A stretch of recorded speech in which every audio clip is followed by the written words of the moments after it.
السلام عليكم ورحمة الله وبركاته. My name is Sumaya. And my name is Abdul Salam. This is the fourth story from Stories from the Quran. Last time we talked about the people of the Sabbath, how they disobeyed Allah subhanahu wa ta'ala by fishing on the forbidden day, Saturday. So Allah punished them by turning them into pigs and monkeys. So let's start today's story.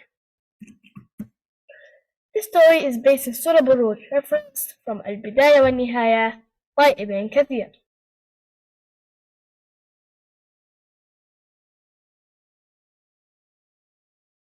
A long time ago, there was a kingdom.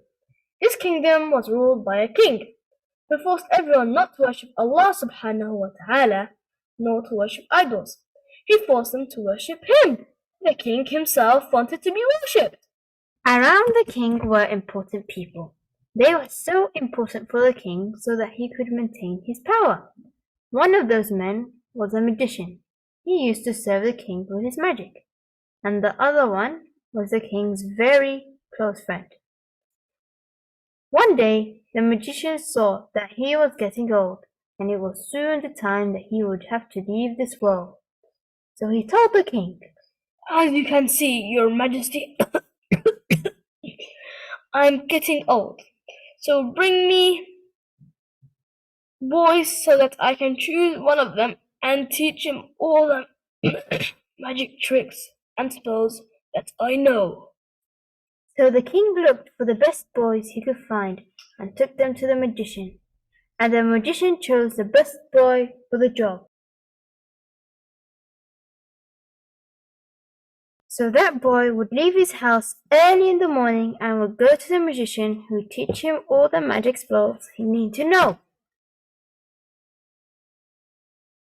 He was such a smart and clever boy. He was a quick learner and the magician was very pleased with him. The boy would spend the whole day with this magician and learn magic. Then, later on, he'd go back to his home where his family were. One day, on his way to the magician, he went past the building. He heard some noises from inside the building. The boy was curious, so he decided to enter that building. He took his first step into the building without knowing that entering into that place was going to change his life forever. When he entered there was an old scholar sitting and saying his prayers. When the scholar finished his prayers, the boy was really impressed with what he had heard. So he asked the man to teach him of what the man knows. The scholar believed that there is no God except of Allah. The king was weak without the magician. The magician was weak without the king. And the kingdom was weak without the king and the magician. And the whole universe was weak without Allah subhanahu wa ta'ala. The planets, the stars, The moon and the sun, would all collapse without Allah, the spider that weaves its web, and the seed that we sow that eventually goes into a tree cannot happen without the will of Almighty Allah. So the boy, just like he learnt with the magician, very smartly and quickly, he learnt Islam with the scholar.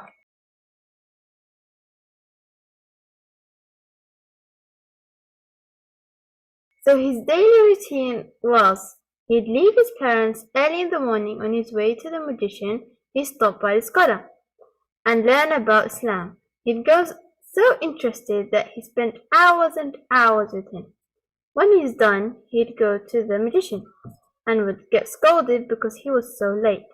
When it's time to go home, he would stop by the scholar place again and learn more about Islam. When he would finally leave the scholar's house and arrive home, he'd get scolded by his parents too, because he was so late and they were so worried. So the boy complained to the scholar and said, "What should I do? My parents would beat me up because I'm so late after coming to your place, and the magician would beat me up because I'm late as well. What should I do? What should I do? What should I do?" So the scholar advised him to tell his parents that he was late because of the magician, and tell the magician that you're late because of your parents. And that plan worked out very well. Now, that doesn't mean that we should lie at our parents and tell them that we were listening to stories from the Quran, but actually we're playing games. The boy lied at his parents because he had an excuse. If anyone knew that he was learning Islam with the scholar, he would probably get killed.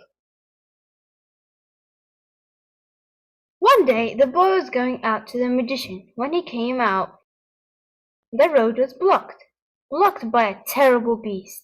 We don't know what that beast was, but the important thing that he was blocking the road. Everyone who tried to stop that beast just couldn't do it and failed. So the boy decided that this day will be the day, that the truth will be revealed, that whose religion is right, the king's religion or the scholar's religion. So he picked up a stone. Everyone tried to stop him, but he did not care. This day will be the day. He raised his hand and said the following. O Allah, if the religion of the scholar is more beloved to you than the magician's religion, then kill this beast. He let the stone free. It whipped through the air and struck the beast, and the beast fell dead. Everyone cheered, but the boy was in another world. The boy entered the world of Iman. Everything was blocked. All he could think of doing is praising Allah for the blessing of showing him the truth. The boy ran to the scholar and told him what happened, and the scholar said, Alhamdulillah, my son, you have got to a higher position than me. Therefore, Allah subhanahu wa ta'ala will test you. And if anyone asks you who taught you Islam, never ever mention my name. The scholar warned the still young boy. What just happened is a karama, which is a miracle that's given to the friends of Allah. But that wasn't the only miracle that was given to him.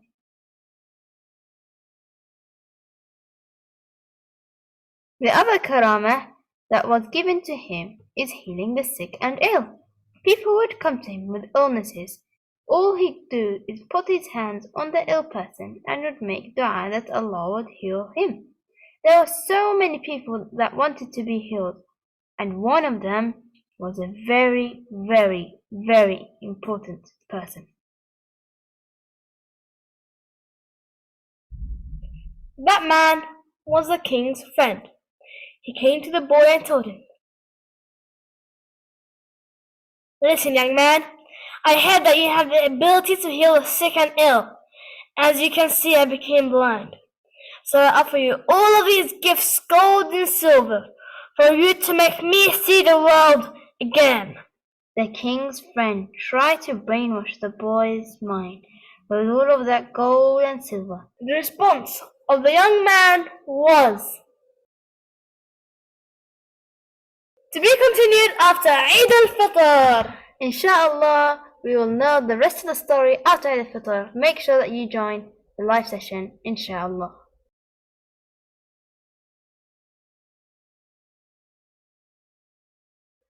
أعوذ بالله من الشيطان الرجيم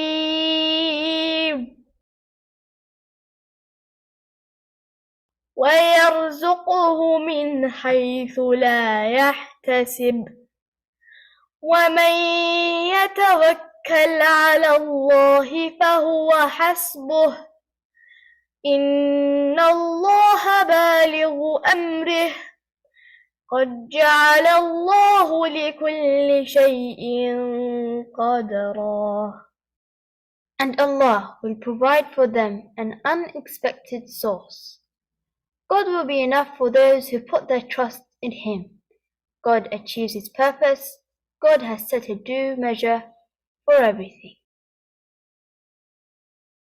So we should always put our trust in Allah in all our things that we do in our lives. Because just like the boy put his trust in Allah by picking up that stone and throwing it at the beast,